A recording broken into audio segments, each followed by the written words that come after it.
सोचो एक बार, अगर मैं तुमसे कहूं, तुम्हारे हाथ में जो पानी का ग्लास है वो सिर्फ पानी नहीं है। ये 13 बिलियन साल पुराना है और शायद किसी तारे के अंदर बना था। अब सवाल ये है, कैसे? तुम्हारे हाथ में जो पानी का ग्लास है वो कहां से आया? क्या सिर्फ नदी से या जमीन से? नहीं, इसका सफर शुरू हुआ था 13 बिलियन साल पहले, जब कुछ भी नहीं था। ना धरती, ना सूरज, ना हवा, ना पानी, सिर्फ अंधेरे में एक धमाका। ये था बिग बैंग। एक पल में पूरा ब्रह्मांड बना। बहुत ज्यादा गर्मी, बहुत ज्यादा रोशनी, बहुत ज्यादा स्पीड, और इस धमाके से बनी सिर्फ एक चीज, हाइड्रोजन। एक सिंपल सा एटम, एक प्रोटॉन, एक इलेक्ट्रॉन, बस। लेकिन यही एक एटम आगे जाकर पानी बनाएगा, जिंदगी बनाएगा। बिलियन साल बीत गए। ये हाइड्रोजन गैस स्पेस में तैरती रही, अकेली, भटकती रही। फिर ग्रेविटी ने अपना काम किया।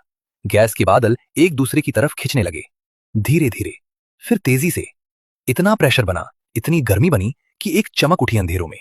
पहला तारा जला, और उस तारे के अंदर शुरू हुआ एक ऐसा प्रोसेस जो पानी की कहानी का सबसे जरूरी हिस्सा था, न्यूक्लियर फ्यूजन। तारे के अंदर टेम्परेचर था 1 करोड़ डिग्री से भी ज्यादा। इतनी गर्मी में हाइड्रोजन के एटम्स आपस में टकराने लगे, और जब 4 हाइड्रोजन एटम्स टकराए तो वो एक दूसरे में समा गए। बना हीलियम, और साथ में निकली एनर्जी। यही एनर्जी थी जो तारे को जलाए रखती थी। लेकिन हाइड्रोजन हमेशा नहीं रहता। जब तारे का हाइड्रोजन खत्म होने लगा, तारे ने अपना अगला फ्यूल जलाया, हीलियम। 3 हीलियम एटम्स आपस में मिले और बना कार्बन। फिर कार्बन ने हीलियम के साथ फ्यूजन किया, और इस ब्रह्मांड में पहली बार ऑक्सीजन बनी। वही ऑक्सीजन जो आज तुम्हारी सांस में है, वही ऑक्सीजन जो पानी का हिस्सा है। लेकिन अभी वो तारे के अंदर बंद थी। फ्यूजन होता रहा, रुका नहीं। ऑक्सीजन से सिलिकॉन बना, सिलिकॉन से बने और भारी एटम्स, और फिर आयरन बना। और यहां सब कुछ रुक गया। क्यों? क्योंकि आयरन एनर्जी देता नहीं, एनर्जी लेता है।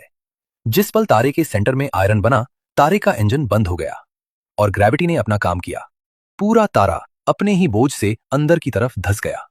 और फिर एक जबरदस्त धमाका, सुपरनोवा। इतना बड़ा धमाका कि पूरी गैलेक्सी रोशनी से भर गई। और इस धमाके में कार्बन, ऑक्सीजन, सिलिकॉन, आयरन सब स्पेस में बिखर गया। ऑक्सीजन आजाद हो गई। स्पेस में हाइड्रोजन पहले से थी, अब ऑक्सीजन भी आ गई। एनर्जी मिली और हाइड्रोजन प्लस ऑक्सीजन जुड़ गए। एक ऑक्सीजन, 2 हाइड्रोजन, H2O। पहली बार पानी का मॉलिक्यूल बना। स्पेस बहुत ठंडा था। वाटर वेपर बर्फ बन गया, आइस क्रिस्टल्स बने। ये क्रिस्टल्स कॉमेट्स में जम गए। 4.5 बिलियन साल पहले धरती बन रही थी। शुरुआत में लावा ही लावा, कोई पानी नहीं।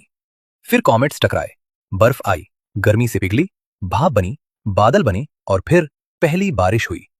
हजारों साल, लाखों साल बारिश होती रही, और समुंदर बन गए। उसी पानी में जिंदगी शुरू हुई। तो अगली बार जब तुम पानी पियो, रुकना। ये सिर्फ पानी नहीं है, ये एक तारे की कहानी है। और याद रखना, तुम भी तारों से बने हो।